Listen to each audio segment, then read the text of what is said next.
So Dortha and I are no longer friends. I just found out that she does not like gravy. And if she does not like gravy, she cannot enjoy Canada's favorite food, poutine. A Mhm. conversation for another day. Today, Creative it's differences aside. creative. I don't care how talented she is. How can you not like poutine? It's just I've never had poutine, so I can't complain about that. I unacceptable. just can't have poutine because I'm not a gravy fan. Again, we'll put a pin in this and we'll circle back. Judgment is brewing. Let's just say that. That's fair. So, the future, today we're speaking about the visibility paradox, why more content isn't necessarily creating more influence. This is not for content creators, these are for thought leaders who create content. So, the future doesn't belong to the loudest voices anymore, it belongs to the clearest perspective. After years of chasing algorithm, audiences are becoming selective. AI has made more information than ever before, more abundant, but what has become scarce is original thinking, wisdom, and trust. Executive visibility is shifting from content creation to thought creation. Leaders are focusing on fewer, higher quality appearances, clearer positioning, and consistent ideas other than constant posting. Why is this information so timely, Dortha? Well, I think a lot of professionals are in the kind of hamster wheel of feeling like visibility means showing up and posting every day, making sure that you're getting more followers, trying to chase that viral effect, trying to make sure you're within the parameters of the algorithm and constantly like adapting and being flexible and weaving. And I'm not saying you shouldn't be flexible, flexibility is great. And the other side of this is, producing endless content. And the thing that we're seeing is that there are leaders in the industry who are doing the almost exact opposite, and they're becoming compelling. What do you want to call it? Thought Like leaders, thought thought mhm, leaders, really. exactly. Yes, yes, and it's going with the whole. I don't know, like, sustainable visibility isn't about like exhausting ourselves and running down the next latest trend. It's Mhm. really about becoming known for something that genuinely changes the way people think. So, right to that point of thought leadership. Yeah. Most professionals still believe visibility means posting every day, growing followers, going viral, producing endless content. Mm, Yet, the leaders attracting the biggest opportunities are doing the opposite. So, it's really more about originality still, innovation still. Those matter. Information, we've never had more access to information than by the everywhere. minute than ever before. And what I do enjoy about AI is that it does, although questionably attained, it has codified our entire human history. But what I do like is that it does bring more obscure, or perhaps, if when you're prompting properly, remember AI is GIGO, right? I go back to my accounting days, garbage in, garbage out. When Hmm. you're prompting properly and asking for citations and asking specifically for a more balanced perspective, or wanting to know the sources, AI is fabulous. Like, I am always astonished at how balanced and how robust the research for a perspective or an argument can be using AI. And it doesn't Hmm. seem to matter which model. What do you think? Yeah, I mean, I think I agree first of all, and I think it's kind of getting into that era of like, okay, great, everyone's content is starting to sound the same. right? And that's what we're talking about here with Because the same person, well, the same it is the writing same it. the same This is element is why behind all of everyone it. is sounding the same. Thank you Yeah. for mentioning that. I hadn't Mhm. thought about it that way. Mhm. And I think, I mean, I'm not trying to like demonize AI at all. It is what it is. I use it all the time. I mean, Carolina and I, we challenge each other and like always try to, keep our game up because this is very important to us and we want to stay on the forefront of what's happening in the world. And it's incredibly synthesizing things that have already been said. So it gets really good at, okay, this is great, and it's not living your experiences, so it's not sure what you're having in your client conversations. It doesn't know how I'm hiking on a particular trail or coaching a class at the gym, sitting with someone doing, some pros and cons lists about going through a difficult decision, or tweaking some experiment in my garden, right? Like those are all lived experiences that we can bring our own fresh perspective and like how that thought leadership starts to evolve and show up in our content. So yeah, and I totally agree, what we put in, what we get out. And you Absolutely. got to remember, to some degree, AI is book smarts. And I Mm, love books and I love, knowledge and yep. information, but there's all these quotes that you hear. I love LinkedIn, and no, I'm not a paid ambassador, but I just like it. I think it's smart. Yeah. And you see all of these quotes that say, you can learn to swim from a book, right? Like you got to get in the pool, Yep. and you can learn to sail, from the dock, right? Like you actually have to get out there. And it's almost the same. I go back to, again, my accounting days, and I don't know why I'm channeling accounting today, maybe because I gotta do my bookkeeping. Anyways, know that when you study accounting, anybody out there that has had the joy of studying accounting, they used to like be fixated on widgets, right? And you buy 300 widgets and you sell 200 widgets, and how many widgets do you have? And it's like, okay, enough with the widgets. And when you come out into the real world, it doesn't look anything like it, right? It's like, where are the widgets? Where are the simple math questions? And it's the same with AI now, right? Yeah. Is the interpretation that we're missing, is the expertise. And AI cannot give you that.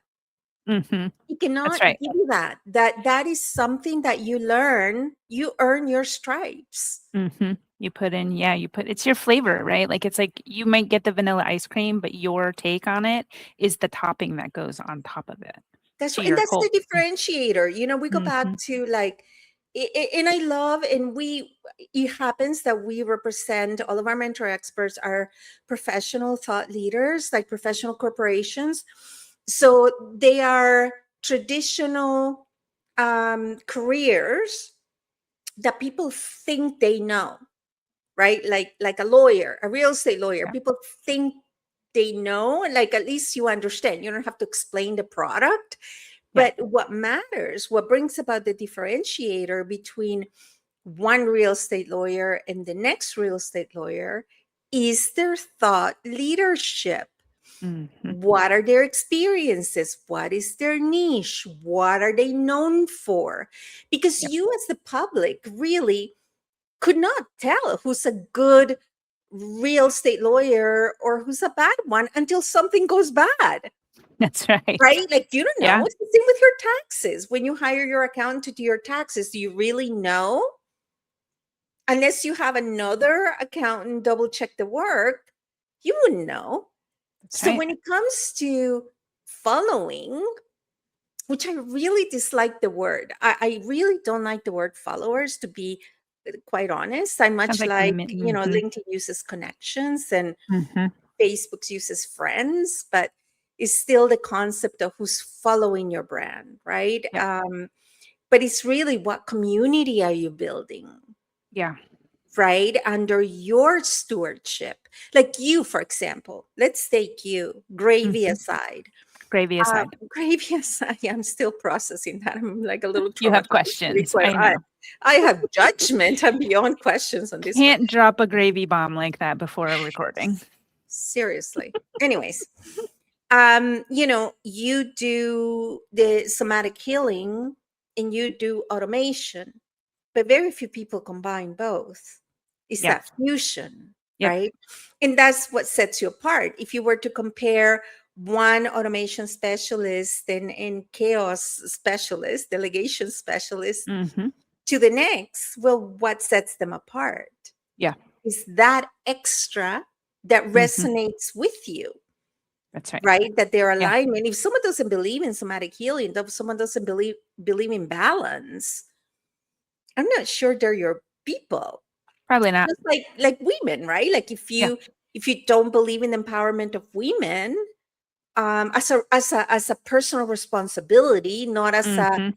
as a movement, a like a liberation. I think all women are fully liberated. Now you need to do something with it, like out of your own inside out, right? Mhm. Then anybody that teaches you, anybody that publishes for you, anybody that does anything that we do, what sets us apart, right? Yeah. Is it matters, right? This is why more content, because it seems that content is treated, and these are from conversations that I have, is treated almost as a spray and pray. It's like Yeah. content. Yep. But who is this content for, right? So we Right. just say, Dortha, that we're seeing the rise of the intellectual brand. I mean, I think so. I hope so.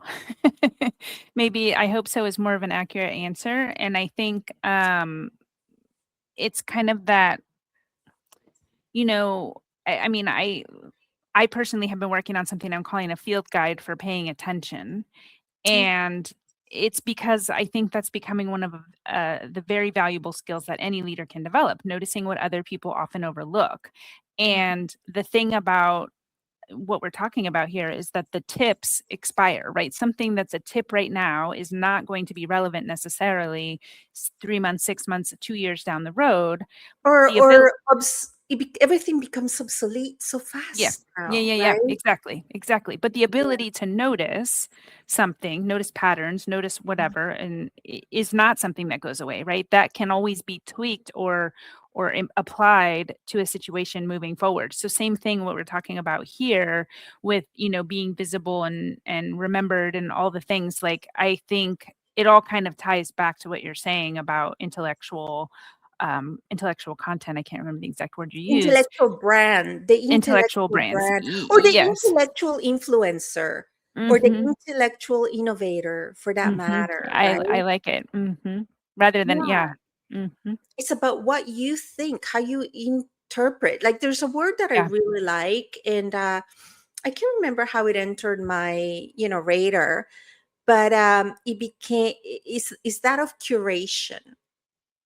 Yeah. And I love it when you go to an art gallery or you go to a museum or anything that there's a curator, and is someone is really a storyteller. A Mhm. curator is a storyteller that is like your chef menu, offering, right? That Yeah.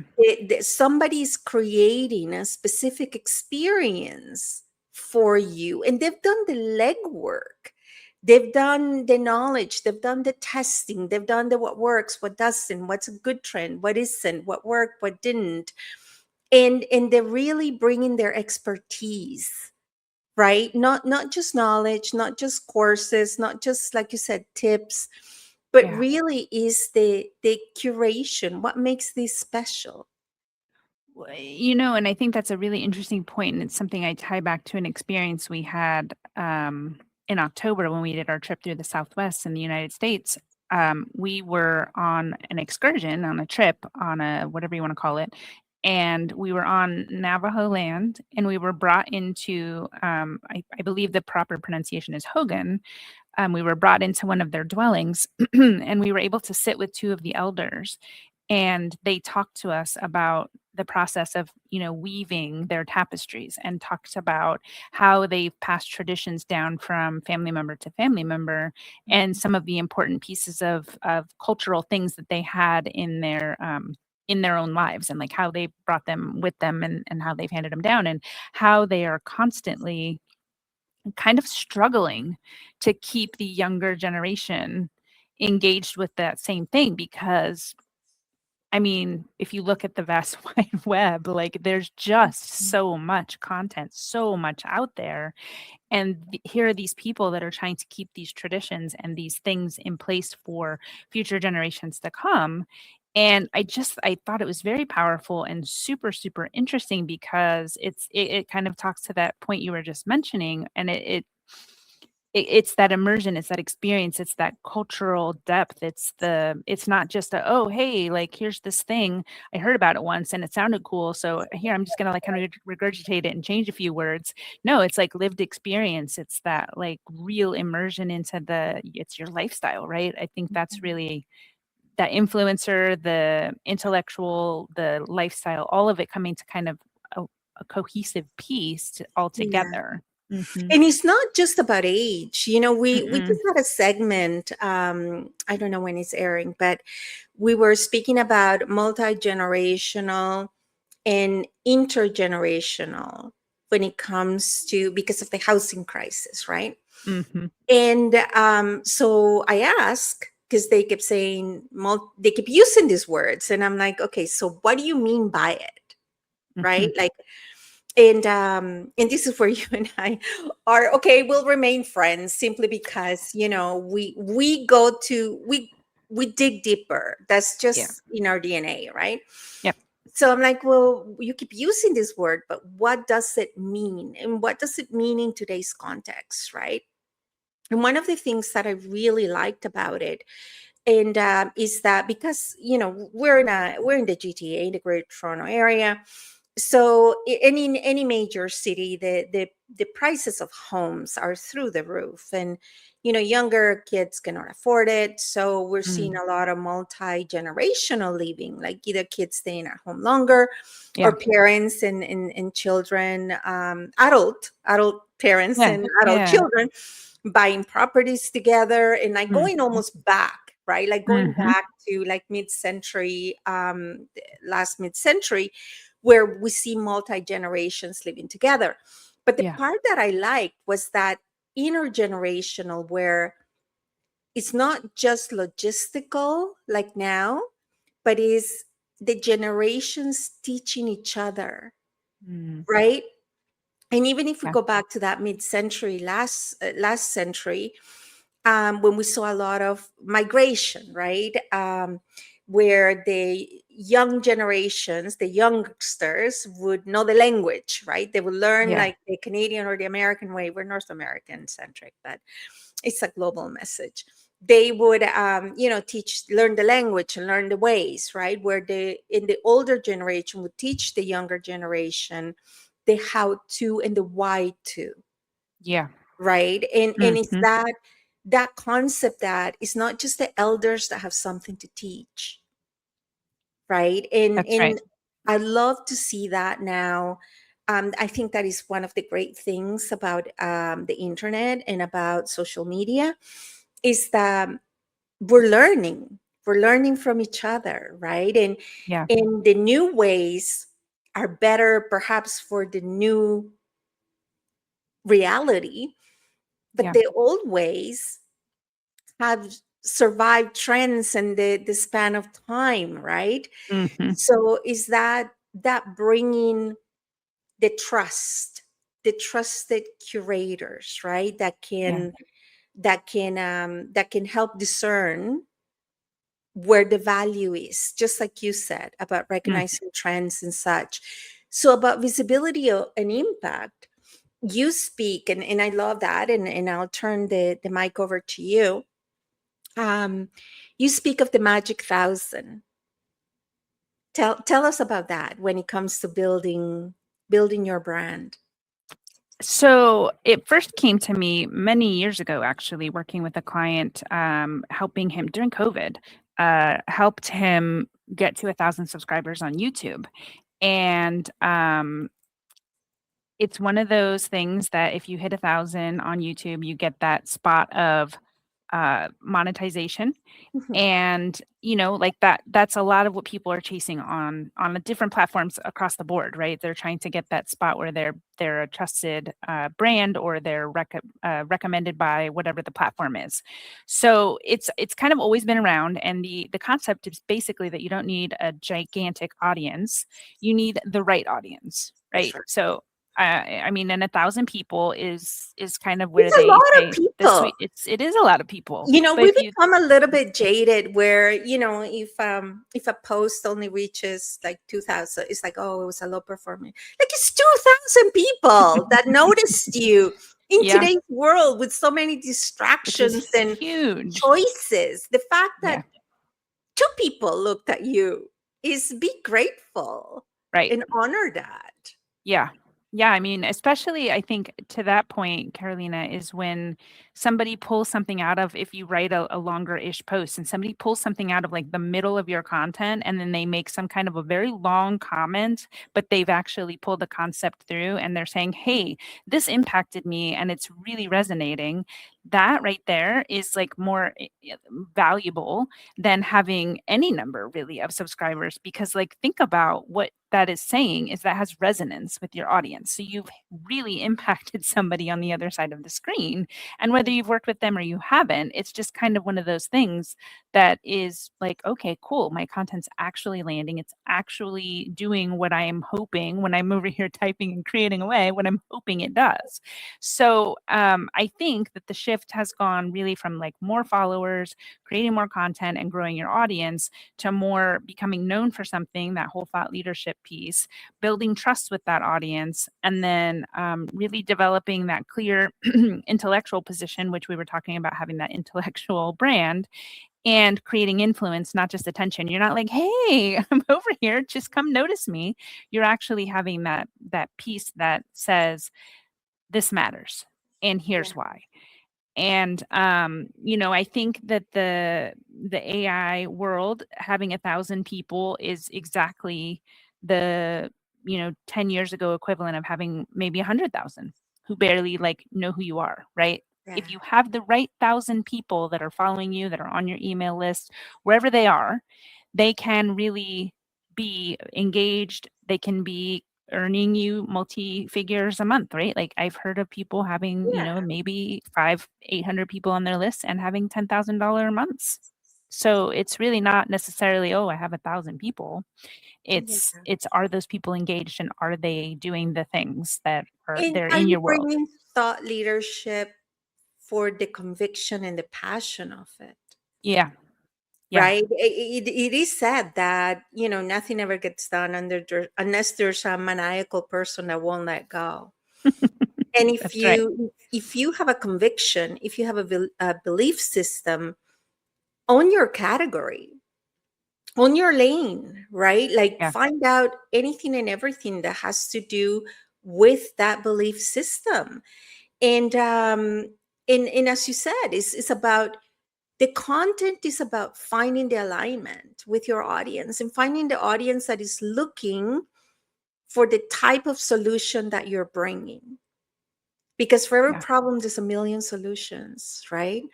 And it's about Mhm. finding the solution that works for you, not what's been marketed to you, not what's been sold to you, right? Mhm.